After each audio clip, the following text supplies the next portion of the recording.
செங்கல்பட்டு மாவட்டம் திருக்கழுக்குன்றத்தில் அதிமுக பேரூராட்சி செயலாளர் தாக்கப்பட்ட சம்பவத்தில் காவல்துறையை கண்டித்து முன்னாள் அமைச்சர் ஜெயக்குமார் உள்ளிட்ட அதிமுகவினர் போராட்டத்தில் ஈடுபட்டு வருகின்றனர். இதுகுறித்த கூடுதல் தகவல்களை எமது செய்தியாளர் ராமச்சந்திரன் வழங்கிட கேட்கலாம். ராமச்சந்திரன், வணக்கம். தற்பொழுது அங்கு நிலவக்கூடிய சூழல் என்ன, விவரிங்க. செங்கல்பட்டு மாவட்டம் திருக்கழுக்குன்றம் அதிமுக நகர செயலாளராக இருப்பவர் தினேஷ்குமார். இவர் நேற்று தனது வீட்டில் இருக்கும்போது அதே பகுதியை சேர்ந்த 3 நபர்கள் அடிக்கடி அங்க வந்து அவர் வீட்டு வளாகத்தில் மது அருந்தியதாக கூறப்படுது.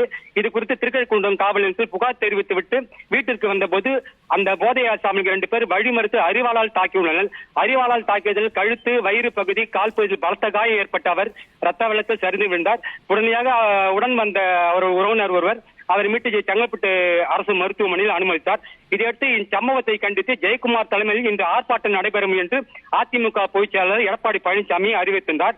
இதையடுத்து இந்த ஆர்ப்பாட்டத்திற்கு செங்கல்பட்டு காவல்துறை தடை விதித்து இருந்தது. இதையடுத்து இந்த தடையை மீறி ஆர்ப்பாட்டம் நடைபெறும் என்று அதிமுக சார்பில் அறிவிக்கப்பட்டது. இதையடுத்து முன்னாள் அமைச்சர் ஜெயக்குமார் என்று திருக்கழுக்குன்றம் பகுதிக்கு வந்தார்.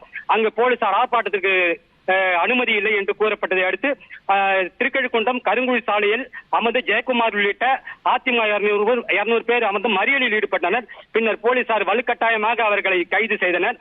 பின்னர் அதிமுக முன்னாள் அமைச்சர் ஜெயக்குமார், மாவட்ட செயலாளர் எஸ் ஆறுமுகம், மதுராந்தக எம்எல்ஏ மரகதம் குமரவேல், அதிமுக ஒன்றிய செயலாளர் ராகவன் உள்ளிட்ட 200 அதிமுக கைது செய்யப்பட்டு ஒரு போலீஸ் வேனில் ஏற்றப்பட்டு அங்குள்ள திருமண மண்டபத்தில் அடக்கி வைக்கப்பட்டனர். மேலும் இந்த திருக்கழுக்குன்றத்தில் இந்த சம்பவத்தில் மிகவும் பரபரப்பு ஏற்படுத்தி போலீசார் பல்வேறு இடங்களில் குவிக்கப்பட்டுள்ளனர். தகவல்களுக்கு நன்றி ராமச்சந்திரன். செய்திகளை உடனுக்குடன் தெரிந்து கொள்ள உடனே சப்ஸ்கிரைப் பண்ணுங்க.